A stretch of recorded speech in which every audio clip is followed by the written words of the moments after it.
Hey everyone, I'm James Pate. I work for Preferred Marketing Group. I'm the business development rep here in Las Vegas. We're here with Valerie, our communication specialist, and we have on the podcast Mark Sandoval, the new 2023 Chef of the Year, recognized by the American Culinary Federation. I myself am a 30-year vet from the culinary industry here in Vegas. I worked up and down the strip.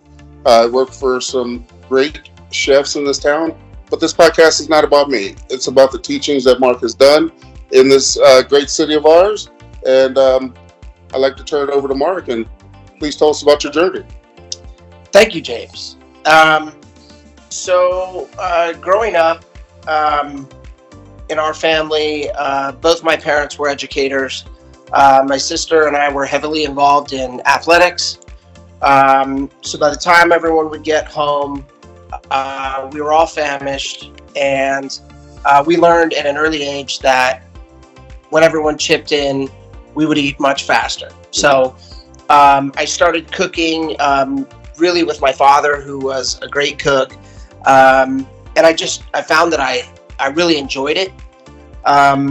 So that's really where I learned at an early age, was from my dad. And there were nights where he would say, "Hey, tonight's your night. You're going to grill the steaks." So the first night we ate steaks that were crispy and well done, and no one was really happy. And then the next time my dad was like, "All right, you're doing the steaks, and I don't mess this up. You remember last time you overcooked them." So it was kind of trial and error, but over time I started understanding, and then I got to a point where I would ask my parents to go out for the evening so I could have my girlfriend at the time over and make dinner for her. And my grandmother always said something that I always remember: the way to a woman's heart is through her stomach. And so I kind of took that to heart, and it was just for me, it was this amazing feeling that I got from making other people happy, and happy through food. So that was something that I really embraced. It was really interesting. My parents, my father went to the University of Hawaii, and my mother was teaching elementary school, and they were living in Oahu. And so they really kind of adopted a lot of Asian style cooking. So the very first dish that I made for the family that I kind of nailed it was we did a beef stir fry. And you kind of have to understand, growing up in Colorado, really it's more meat and potato culture. Yeah. Not a whole lot of really fresh produce. We did have a really large garden, so that was fun. Growing up, growing some of the produce that we actually ate was a lot of fun. But for me, it was definitely the first dish was a beef stir fry, and I just remember, of course, I overcooked the rice, so it was more like sticky rice. But once you put all the stir fry over it, it worked out just fine. Yeah. So that was kind of the first hit, and that was a meal that I replicated often, because it was fairly simple, not really easy to mess up, but that was kind of one that I clung to for quite some time, and then kind of mastered my brown sauce and little tweaking here and there. But it's one of those things.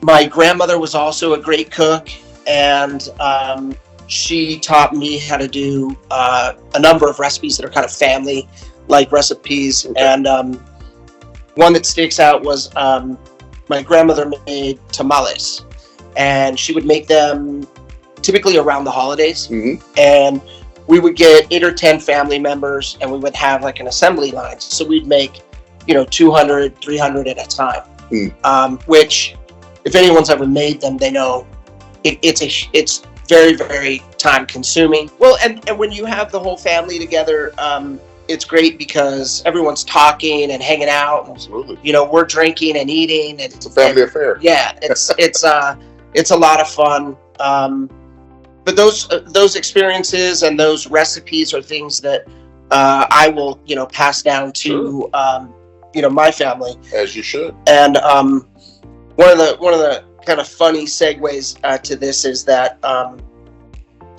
my grandmother and I made the tamales from start to finish, and I kind of noticed that there wasn't a lot of culinary behind them. She put she did venison, beef, and pork, and cubed all the meat, put it in a big pot, covered it with water, and boiled it. Yeah. And I was like, okay, well, I'm not gonna tell my grandmother this, but after she had passed, our family got together, and so I started making the tamales, and everyone was like, "What are you doing?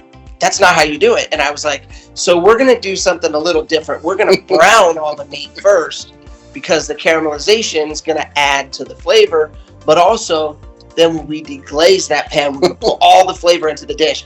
And everyone was like, hey, "You're gonna mess this up." And they're like, "Grandma's rolling over in her grave right now. She is not happy." When everyone tasted them, they were like, "Okay." You put grandma to shame. Dynamic was tarnished from that point on. Yes. No one knew any of the technical terms, and at the end of the day, they loved them. That's awesome. So it's kind of cooking is a continual learning process. Sure it is. I mean, it never ends. When I went to college, I would cook for all my roommates, and they just loved it. And once I graduated from college, I decided to go to culinary school, and I went to CCA in San Francisco, and really enjoyed going to school there. I was a little bit older than most people that I went to school with, so I was very focused, very driven, and very passionate about food. So while I was going through school, I was working full-time at a restaurant in San Francisco called Moose's. Moose's was kind of a San Francisco kind of who's who restaurant. It was a great experience. I was there for a couple of years. Then I had an opportunity to move to Sonoma. Okay. So I went up to Sonoma with a chef named Brian Whitmer, and we opened a restaurant at the lodge at Sonoma called Carneros. Okay. Great experience. There I progressed up to the banquet chef, and then after that, executive sous chef. Through working at Carneros, I got to know a winery owner for the Ledson winery, and his name is Steve Ledson, and he opened a boutique hotel on the plaza in Sonoma. Oh wow! So on the first floor, ground level, we opened a restaurant called the Harmony Club, and I was there for about 3 years, and great experience. Loved living in Sonoma. One of my career goals and dreams was to work for Joël Robuchon. And a friend of mine that lived out here in Vegas called and said, "You're never going to believe it. Joël's opening in Vegas." So I told my then girlfriend, "Pack your bags. We're moving to Vegas." So I flew out here, interviewed, cooked for the chef team from Robuchon, and got the job. We moved out here 2 weeks later. I promised my wife we would be here 2 years, and that was 18 years ago. But she's a wife now, so I guess that worked. I've met her. I did make good on that, but it was just one of those things, so many opportunities in Vegas after Robuchon and working there. I got a call from Wolfgang Puck to be the chef at Postrio. So I went to Postrio. I was there for 6 years as the executive chef. From there, a friend here at UNLV called and said, hey, they're always looking for part-time instructors, especially in culinary. So I came in here to UNLV, interviewed, and started teaching part-time, and just really found that I loved it. Both of my parents were educators, so it must be in the blood, in my makeup. Sure. But as you know, James, in the kitchen, as a chef, you're essentially a teacher. You're training your staff on how things should be done, how you want them done. So you're always teaching. And through working here as a part-time instructor, our dean, Dean Stowe Shoemaker, we met, and he said, hey, I've got this idea. I want to bring in a full-time executive chef, really to manage our food portion of the food and beverage program. So I came here full-time 7 years ago. Okay. And now just focus on instruction, but more so practical hands-on experience for our students. I'm a very visual learner. Sure. Reading and trying to understand, or things like that, for me don't really sink in. For me, it's show me once and then let me do it, and then I can replicate it. So that's really what I wanted to do here at UNLV, was provide students with opportunities that I can show you how to set a table. I can show you how to do proper table service. But when you actually do it in reality, that's where you learn the experience and to think on your feet. And, guests are going to throw things at you. Oh, may I have some lime with my Pellegrino? Or may I have this? Or, if you and I are engaged in conversation and you can't serve that guest, what's appropriate to serve from the opposite side? So just, thinking on your feet, understanding, cooking for large groups of people, the logistics behind it. So that's really my primary focus now, is through our hospitality college catering operations. And then down on the first floor of Hospitality Hall, we have Rebel Grounds. And that is completely student run. Okay. We're in our 5th year now with Rebel Grounds, and it is hugely successful. And again, provides our students with hands-on experience. So they're learning point of sale system, barista skills, how to make different drinks, and they get paid. So those are some of the things that we try and focus on. Recently, we just started doing training tables for all of our student athletes. So currently, we feed about 400 student athletes on a daily basis. Oh, wow. And there, our focus is twofold. We work with dietitians and nutritionists to educate all the players how to eat in a manner that will fuel performance. But then we like to provide life skills. So, for example, this Friday I have our men's basketball team. They'll be coming in, and we'll do a cooking demo. And then I actually put them on the stations in the kitchen. Oh, wow. And they'll actually prepare the same meal that I just prepared, and then they sit down and eat it.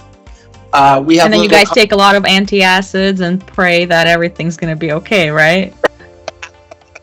Well, the good news here is that I like to say the proof is in the pudding.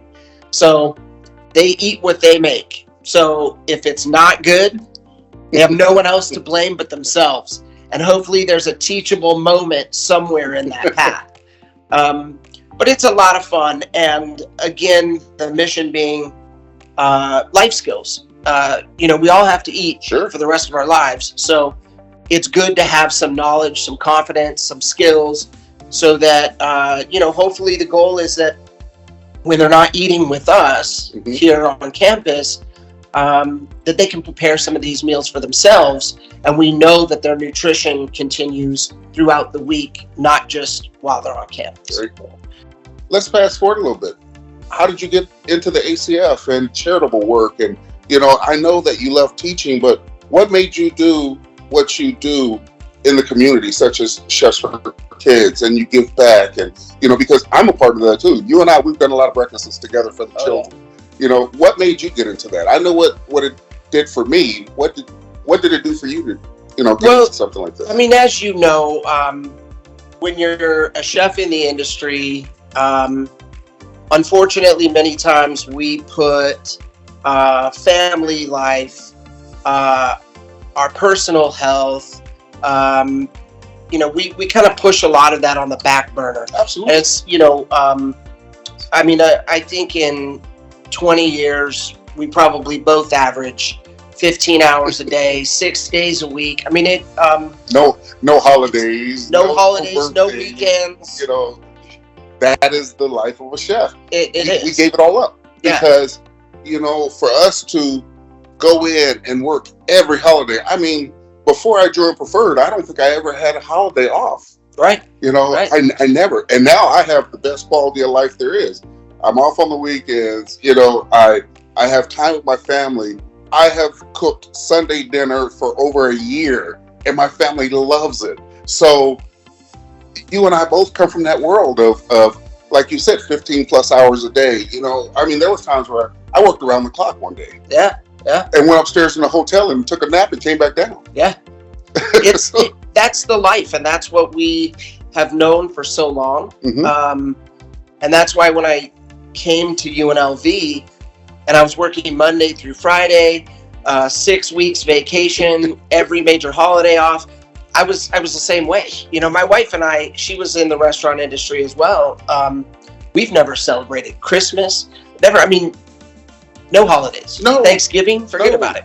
And now that I've been at UNLV, we actually celebrate holidays. And now I have a grandson and another one that may even be born today. Yeah. Congratulations. Thank you. It's just, it's one of those things that I've realized here at UNLV that quality of life is possible. I still spend a tremendous amount of time in the kitchen, which I love. I love teaching the next generation that will move into hospitality, giving them confidence, skills, a good foundation so that when they move into the industry, they've got some of what it takes. Sure. As far as getting into more community engagement, being here has allowed me really more time to be a part of the community. As I said, I've lived here 18 years, and for the first 15, really never was connected to the community, so to speak. That's why I joined ACF and, got onto the board of directors, really to give back, but also to be a part of something, to network. And then through ACF, I also joined the board of directors for the Nevada Restaurant Association and Chefs for Kids. And now I'm the vice president for Chefs for Kids. And as you know, serving children a hot breakfast in areas that are less fortunate. It just makes your heart feel good. It makes you feel like when you start the day, anything's possible. I have been working with Guy Fieri. Okay. And his charitable foundation just gave Chefs for Kids. We just got a $30,000 grant. Wow. So none of those connections are possible without engagement. Sure. We're very fortunate that Guy's a graduate of UNLV. Absolutely he is. And his son Hunter. So through knowing the two of them, they're also from Santa Rosa, which is right next to Sonoma. So we kind of come from the same spot. Yeah. And then my daughter and son-in-law still live up in wine country. So we get up there often, and you make those connections, and now we're doing great things for our community and giving back and being engaged. I think transitioning from industry to education, my goals and my mindset completely shifted. Sure. Here, when students make a mistake, I don't throw things at them. I don't yell. Here, it's about teaching, what went wrong and how we can correct it or how we proceed. Yeah. So I did find you on ratemyprofessor.com. Talk about this. Not to create any drama, all of your ratings were pretty great. It was awesome to see the feedback that your students have given about the inclusion of the class and how everybody gets to do stuff and how everybody gets to work together and the instructions are clear, which was kind of really awesome to read. The question that they gave me is, when it comes to your like teaching the practical skills, right? When you're in the kitchen with your students, how similar and different is it when you are in a restaurant or a commercial kitchen with all the sous chefs and the people that you have to direct? Like, what are the similarities and differences, you would say? So in education, because we are not a culinary program, we're hospitality. So what our aim is to provide students with a foundation and a basic knowledge of how a commercial kitchen works, how to conduct oneself in a kitchen that's safe, yet productive. So it is different from industry. Industry, you have people that come in typically with a skill set, even if it's a basic skill set, and that's kind of, as a chef, you kind of evaluate each individual and put them in a position that they can grow, but in a position that their skill set matches. So if someone's just starting out in the industry, they might start with basic prep, and then they might move up to hot prep, like making stocks or sauces, and then they might progress to working on the line in the garmager station, and then from there progress up to the grill or saute or whatever. So working in a commercial environment with people that have those skills, it's much easier to manage. You're not typically worried about people cutting fingertips and things like that. Here, we're really hoping to make it through every class and everyone leaving with 10 fingers. So it is a little bit different. We do have a rather large medical supply cabinet where nicks and cuts are fairly common. Absolutely, they are. But again, teaching the students how to hold a knife, how to use it safely, things like that. It's here we're teaching very, very basic, whereas industry, there's definitely a higher skill level. So it is very different. Similarities, I mean, the way that you conduct yourself in a kitchen. One of the things that I try and instill in all of our students is working with being very organized, but also working with a sense of urgency. A lot of times when students are in the kitchen, they kind of work at their own pace, but they're not really trying to meet goals. So the way I like to structure my classes is, okay, I'm going to give you 20 minutes to get all of your preparation done, and then we start cooking. So, at 10 minutes, I'll say, okay, you have 10 minutes, and then you see everyone's eyes kind of get really big, and they go, oh, wow, I gotta go fast. and that's where you try and get them to understand that as chefs working in a commercial kitchen, we're always battling the clock. It's very, very different from most every other industry in that, most people that work behind a desk look at the clock and they're like, man, I've only been here an hour. I think I'm going to go get some water. Maybe I'll go to the restroom. Maybe I'll go hang out at so-and-so's desk and talk shop, Whereas here we're constantly under deadlines. And so that's what I try to instill in students, is to work quickly, efficiently, and it's always better to be finished ahead of time than struggling to meet those goals. Yeah. All I can think about is the injury ratio for those 10 to 20 minutes getting higher exponentially. Valerie, in a kitchen, like what Mark said, the clock is not our friend. And I learned that when I was in competition cooking, when I would do shows, and, when that clock strikes, you have to think fast and you got to be very careful. I mean, if you guys haven't noticed or haven't seen, Mark has been on Bar Rescue, where, if that's not I love Bar Rescue. Yeah, if you haven't seen that episode, please Google it, look it up.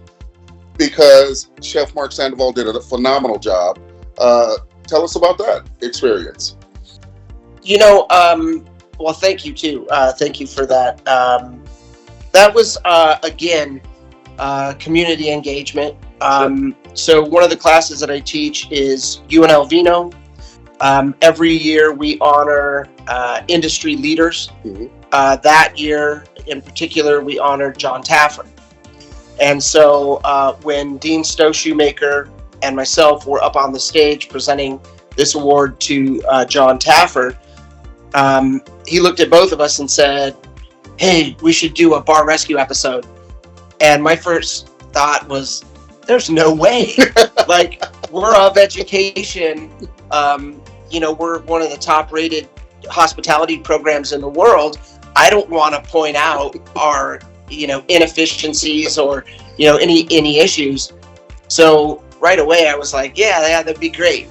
And didn't really think much about it. And then John Taffer called like a month later and said, "Hey, I have an idea. I want to have our producer and, our dean and I sit down and talk about this episode." So we talked about it, and it made sense because it highlighted what our program is about and who we are and what we do. And so we went into production and shot here in our new facility at that point. And it turned out to be a great show. Yeah. At least from our perspective, from the hospitality college. I think if you ask John Taffer, he will say that the show was awesome, but it's probably one of the lowest rated shows in all of bar rescue history. Not in my opinion. It's because there probably wasn't a bunch of yelling and like moldy chicken thrown places. Well, we only had one student cry, and so I think that maybe boosted the ratings slightly, but it was a great show. It was a lot of fun. Yeah. I said, for the people that haven't seen it, they need to Google it, because it really shows what you do and how much passion you put into your students. And where was the actual place you guys rescued? So that was in our the facility that we moved into our new facility from. It's Beam Hall, and we have a bar there, and that was the rescue. Was we redid the bar. I believe the storyline was, in our new facility, we didn't have a venue that we could host all of the donors that helped us build this facility. So we had to use that one, but it was outdated. Yeah. It was going back to the 80s when it was built. Yeah. So we rescued that one, and it was fun. Nice. I met John Taffer at our last show in Florida, and John is a big fan of Middleby Marshall, and he's a big fan of, the brands that we rep. And he was a very nice guy. He's nothing like what he appears to be on television. But, John is a down to earth person, I can honestly For sure. Oh yeah. He's he's just a great guy. He loves UNLV. Lives here in Vegas, so that's right. So it was great, and we established a great relationship. That's one of the things that I love about being at UNLV is the engagement with people and those opportunities. The students that participated in Bar Rescue have all gone on to do tremendous things. Yeah. And I think being on that show really gave them confidence, because it's out there. I mean, that show will be out there forever. So, the things they did and how they worked and how they performed definitely gave them confidence. Fantastic. Yeah. So one of the questions that I've been asked in the industry is, what celebrity have you cooked for? Well, as a chef, you're not starstruck, I don't think, in my opinion. But the one meal that sticks out to me was when I was at the Mirage and I cooked for Ben Affleck and Jennifer Lopez when they first were together way back when. And I was going to say part one. Yeah, exactly. Part one, the first time. And that was the first time I really got starstruck, because at the time Jennifer Lopez was the number one person on earth, and It was Jenny from the block at the time. right, Yeah. and so I was starstruck then. Now, not so much, because they're people just like I am. But at the time, it was my first time being on the Strip, and I didn't think I was ever going to be capable of doing things like that. But ever since then, I mean, I've fed the late great Kobe Bryant, I've fed Lakers, and I've been in the room with many celebrities. What about you? So, I've had so many times when I've cooked for different celebrities and come out and talk to them. Sure. And I'm like you. I don't really get starstruck. It's, to me, I value who they are and what they do. Mm-hmm. But for me, it's an opportunity to have fun. Sure. And to cook for them. I think, honestly, the most intense experience I've ever had was cooking for Wolfgang Puck. That could be very intense. Before I started working at Postrio, Wolf called me and said, hey, Postrio is kind of modeled after Postrio in San Francisco. Mm-hmm. So it's on kind of right on the border of Chinatown. It's on Coast Street. So they had a lot of Asian influence. Mm-hmm. Well, we were located in the Venetian, so we wanted to do more of Mediterranean type thing. So he tasked me with creating a menu that was more Mediterranean driven. So I flew out to Beverly Hills. I went to the farmer's market on like a Wednesday, bought all my ingredients, had it all sent to Spago, Beverly Hills. I prepped all Wednesday, all Thursday, and Friday at noon, I was set to do the entire menu for Wolf. Wow. Well, now it's noon. Now it's 1, 2. I'm throwing stuff away, re-prepping stuff. Now it's 3, 4, 5 o'clock. They have a banquet for 60 people. So they're plating right where I'm going to work. So I'm trying to help them knock this banquet out. So I help them knock this banquet out. The restaurant starts getting busy. The pasta guy's falling behind. So I jump up on the line. I'm helping the pasta guy. I'm plating for him. It was chaotic. Well, it's 7 o'clock. Wolfgang comes in and he's like, Mark, are you ready? And I'm like, yeah, ready, chef. So he was talking to the manager, Tracy Spillane, and she's like, chef, we're fully committed. There's not a table out front for you. Oh, wow. So they brought a table into the kitchen. So Wolfgang sat down with Tracy and the executive pastry chef. Mm-hmm. So those three are sitting at the table, and I would prepare 3 plates, 4 plates at a time. I'd bring them over, explain what they were. They would taste everything, mm-hmm. Write notes, and then I would bring another 4 plates. Sure. So I did 27 different plates. I did the entire menu. Wow. And just the intensity with the restaurant, mm-hmm. Fully booked, packed, everyone's running around, everyone's cooking, and I'm trying to elbow my way, and no one knows who I am. I'm just in the way. But it was super intense, and I think I finished about 9:30. Wow. So 27 plates in 2.5 hours. It was hugely rewarding. Sure. Wolf loved the menu. He said, okay, you're going to fly back to Vegas. You're going to start the menu next Friday. Mm-hmm. And so I literally flew back, went into the restaurant. At that restaurant, no one knew who I was.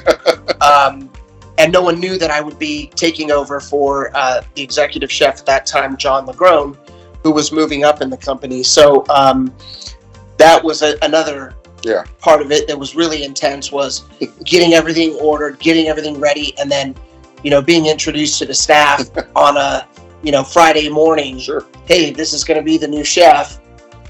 Here's the menu. Rolling it out tonight. And then that's about. I bet they were so happy and excited about that. Well, I'm sure that they were very happy. John was a very intense chef on the line. I was a little bit less intense. So I think right away everyone was like, okay, we can deal with this guy. There you go. Yeah. Yeah. Well, Are they good. allowed to keep that in the podcast, or is he going to get mad? Oh yeah, he knows. Yeah, John knows. You know, we're you know, still friends to this day. You know, even though we worked together for a brief amount of time, he was always there. That's the one thing I really loved about working with Wolfgang Puck was the number of restaurants that they had, but the support. You know, So they were, you know, if I had a banquet for 120, John was there and he would help us cook, plate, serve. I mean, it was, they were just always around, which was great. You know, you always felt like you had a support network. that's awesome, man. I know, you know, I was just in one of Wolfgang Puck's restaurant at Bellagio, Spago's there. You know, when I toured the kitchen and saw how much he was another fan of our jade ranges and islands and suites, and you know, his restaurant is so beautiful, but it's amazing that he puts out such great food and the high quality. You know, I have a lot of respect for Wolfgang Puck. Yeah. But that's awesome, man. I'm sure that was intense. I don't think I would have done that. It was not ideal for sure. No. But you know, I think working with Wolfgang was, you know, one of the greatest time periods in my career. I really loved his energy. I loved his vision, and he was there more often than you would think. I had a wedding party that we did, and I always went out to the table and I would always introduce myself to the bride and groom, you know, let them know that I was cooking for them, that, you know, we were going to really make their evening special. And one of the guests that was sitting with this bride and groom was a little tipsy, and he was reading the menu and he was like, oh yeah, right. You and Wolfgang made this menu. He was like, I doubt that guy's ever even here. So I just kind of chuckled, went back in the kitchen, and Wolf was there. Yeah. So I was like, Chef, it would make these people's night if you came out to the table and, you know, wish them well on their marriage and on their evening. And he was like, oh yeah. So he walks out and I walk out with him and I introduce him. And that guy at the table was just looking up and everyone looked at him and they're like, see, stupid. And I mean, it was more spite. You got a petty streak, Mark. I like that. Yeah, I was like more spite on my end, but I loved it, and of course the couple just absolutely loved it. That's awesome, man. That's a great story. The other thing I wanted to touch on is, you know, when I got out of the industry, well, I don't think I got out of it. I just took a step back, and instead of working in the kitchens, I help build them now, and that's a very rewarding feeling. Would you ever go back? Oh no. Oh no. No way. I've had 2 or 3 people approach me and say, hey, you know, I'm thinking about opening this restaurant. Would you be interested? And, you know, overwhelmingly, no. To go back to that lifestyle, I just turned 50, and I've also realized that my body is no longer able to work at that level. So, you know, we get busy here. We just had the NBA for Summer League. Yeah. And, you know, we had a couple, you know, 16-hour days, which I can muster. But just that intensity on a daily basis, couldn't do it. I just, you know, not built for that anymore. I always say that the culinary industry for a cook is a young man's sport now. Oh yeah. You know, it's not for us 40 and over anymore. No. You know, and if you are 40 and over and you're doing it, God bless you. Yeah. Because I can't do it and I won't do it. Yeah. I'm with you. We're in the same boat. Yeah. I like to think of it as we were smart enough to get out when we did. Because, you know, the body aches and stuff like that. Yeah. I can live with, but I think if I did it another 10 years, it'd be irreversible. No. You know, I could thank Brad Hitchcock and Gabriel Samano for those interviews, even though they were an hour and a half long for 2 days straight. I would do it all over again. Yeah. You know, for me to get out and be a part of this wonderful team, it's like a dream come true. Oh yeah. Oh yeah. Highly agree. Yeah. It's, I don't know how you guys do this. I have a lot of acquaintances who are my age who are working back of house, you know, whether it's like line cook or they're like fresh out of culinary academies, or they're just starting with dishwashing, you know, anything, and their life is so different from the life that I live.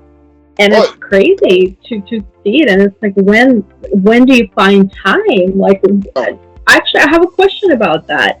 Now that for both of you, now that you guys both have more personal time and you've been able to kind of relax and sit back, are there any new hobbies that you have found yourself being really into since you stopped cooking 20 hours a day?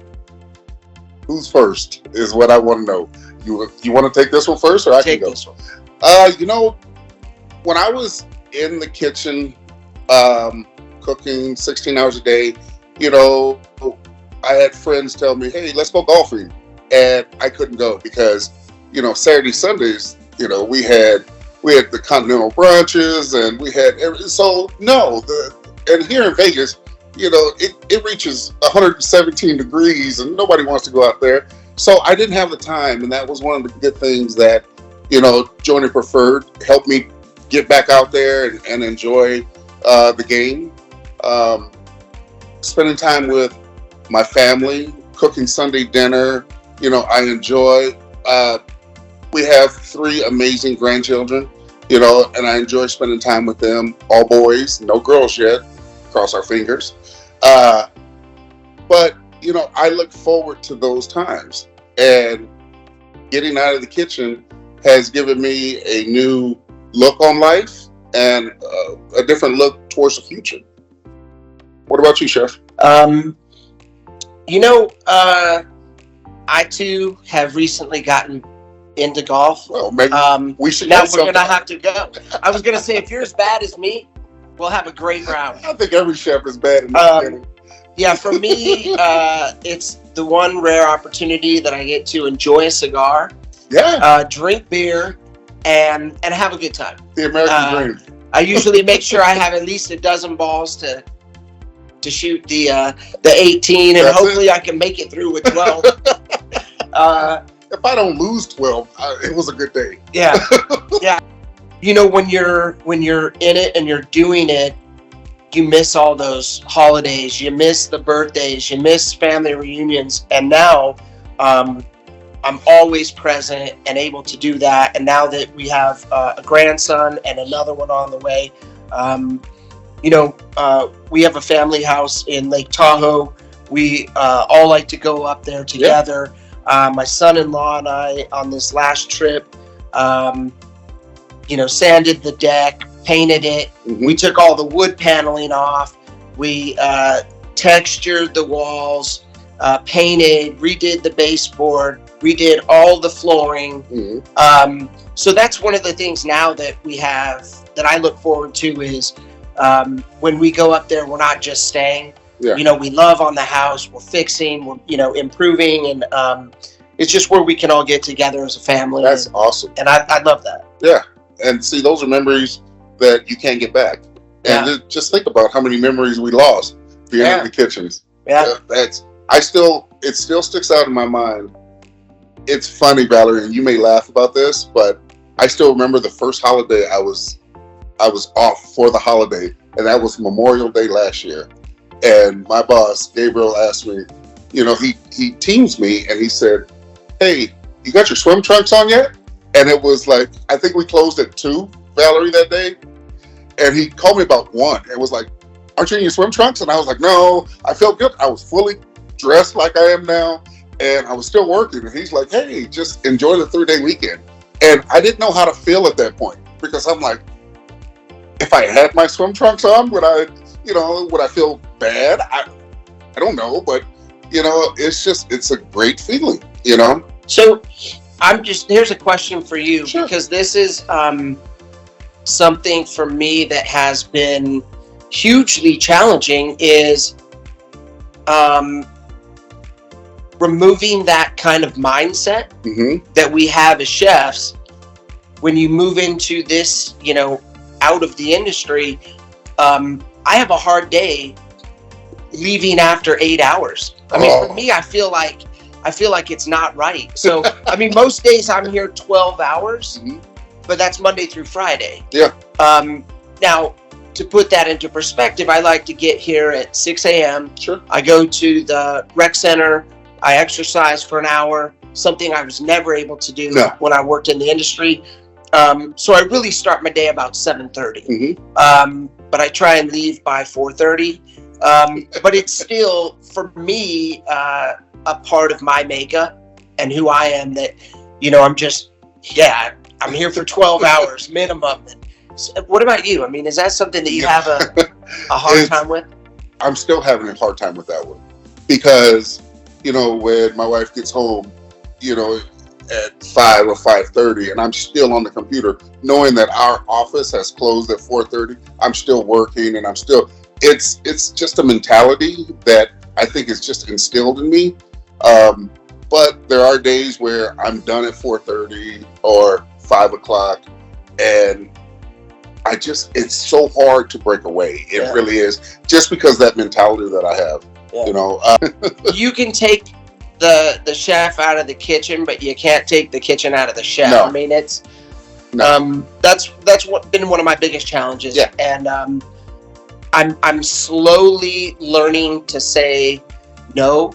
Being of hospitality, that's something we're not used to. Yeah. But I'm really trying to focus more on,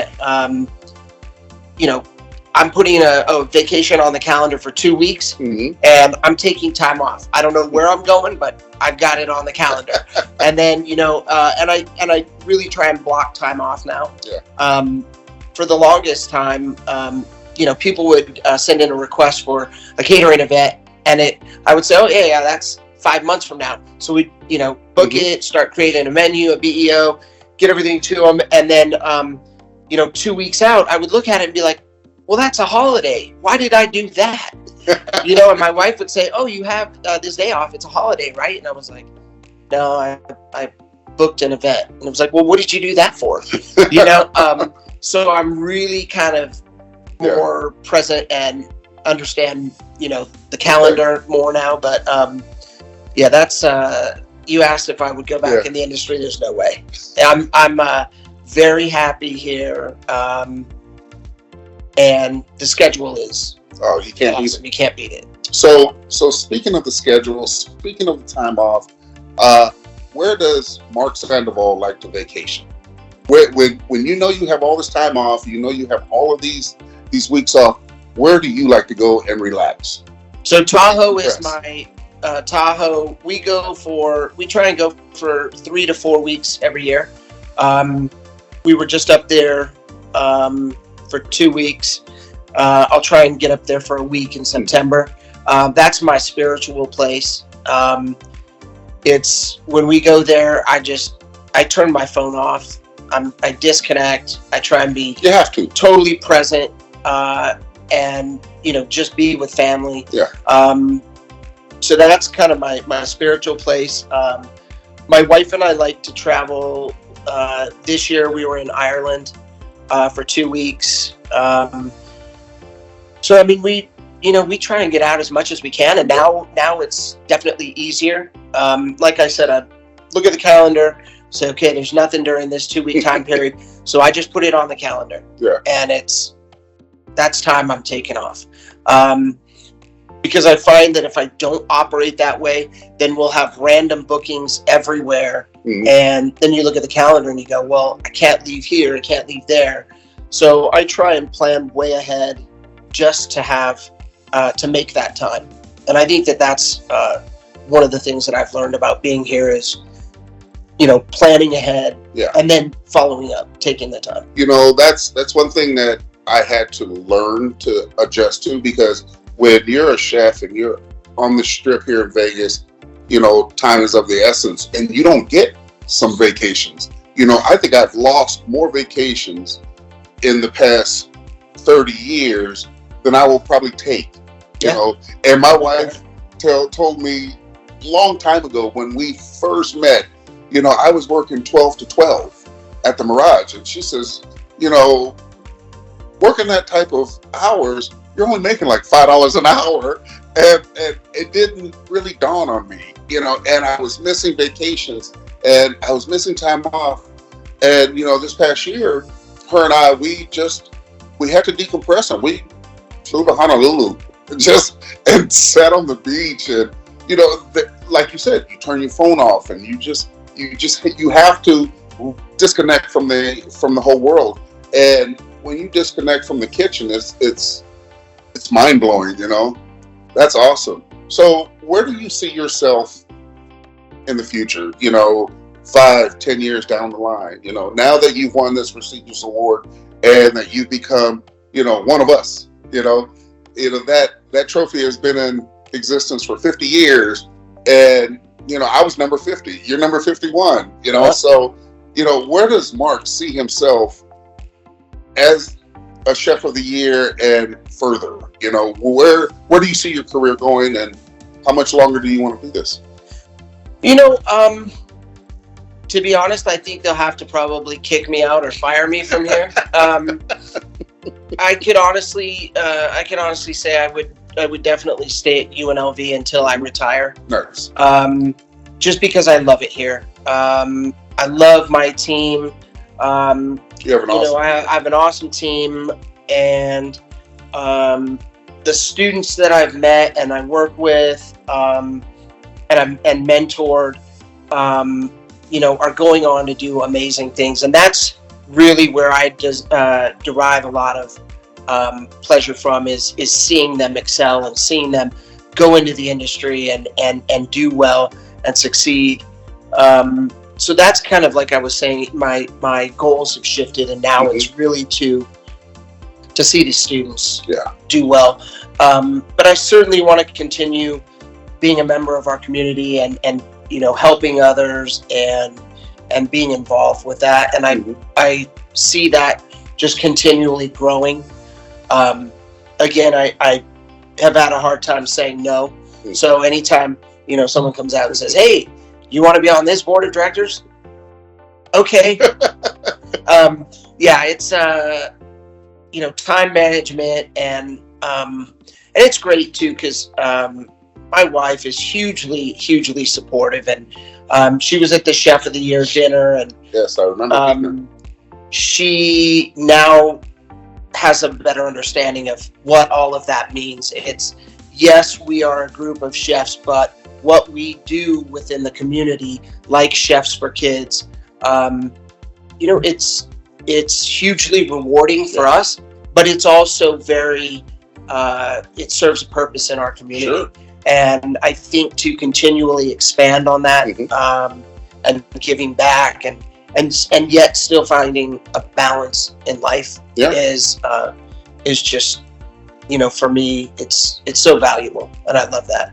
Speaking of Chef for Kids, when I joined the ACF and we started giving back to the kids and doing Chefs for Kids, we did the toys, the toy giveaway for the shelters and the battered women and children, and we did the Mother's Day event there, and those are things that make you really feel good about yourself to give back to your community, and that I was always big on that. So I know you said that you were vice president of Chefs for Kids.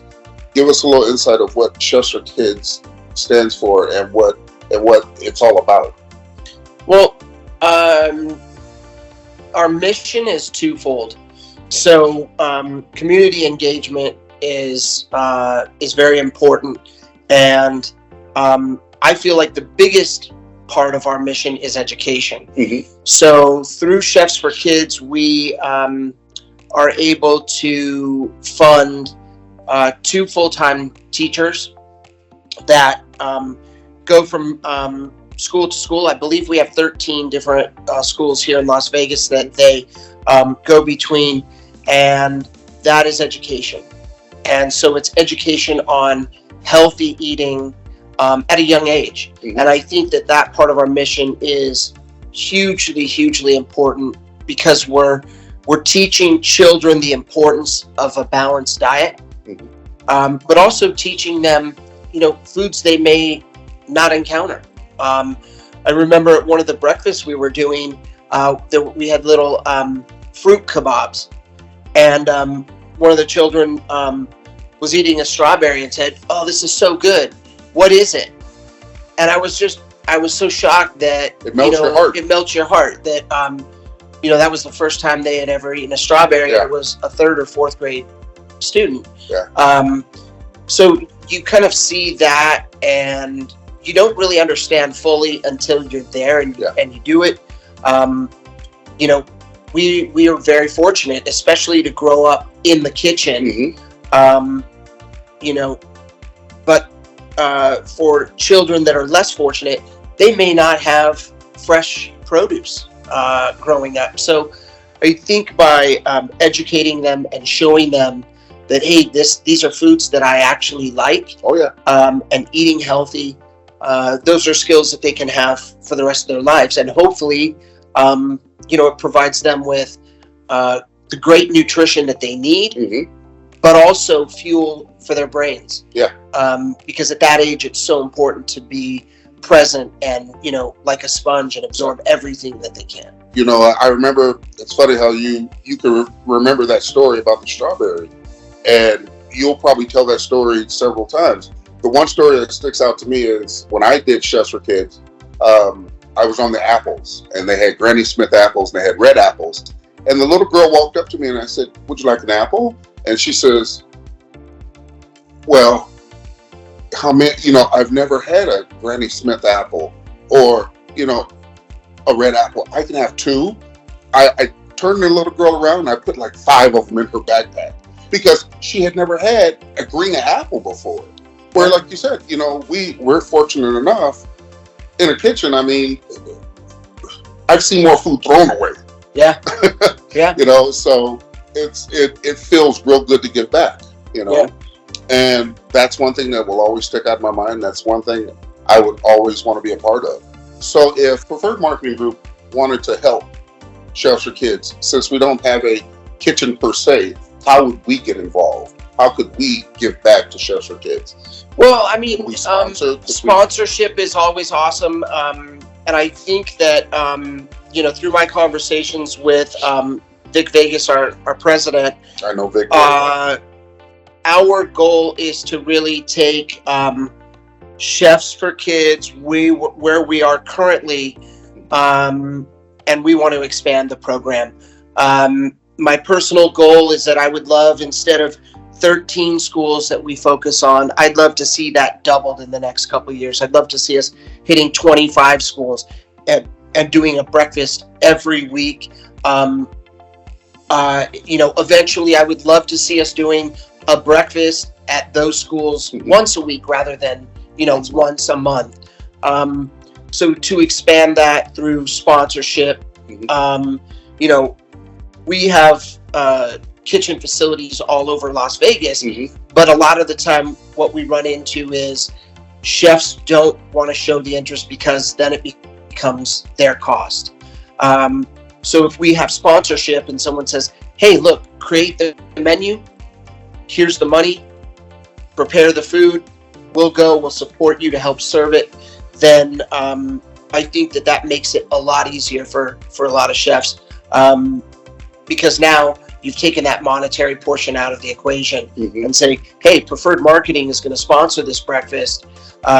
This is what we're looking for. Here it is." So we're always continually looking for sponsorship, grants, and those things are going to just help us build the program and continually expand. Well, Mark, thank you for your time today. I know that you have a class coming up here shortly. And, from Preferred Marketing Group and for myself, I just want to say thank you again for, being a part of our podcast, telling your side of the story of your life, your background, what you do, your education, and how you give back to the community and to the young culinarians that you're teaching. From one Chef of the Year to the next, man. Thank you so much. Thank you. I really appreciate both of you taking the time to set this up, and I'm really honored that you chose to have me on your podcast. I think that I can speak for both of us as chefs. We're very passionate individuals and love food and love being around food and what it does for our community and what it does for us. And for me to be able to teach that and pass it on is hugely rewarding. And I look forward to doing it for hopefully until the day I leave. That's it. Yeah. So from James Pate, Mark Sandoval, here at the wonderful University of Nevada, Las Vegas, and Preferred Marketing Group, I want to say goodbye and thank you so much. Goodbye. Thank you.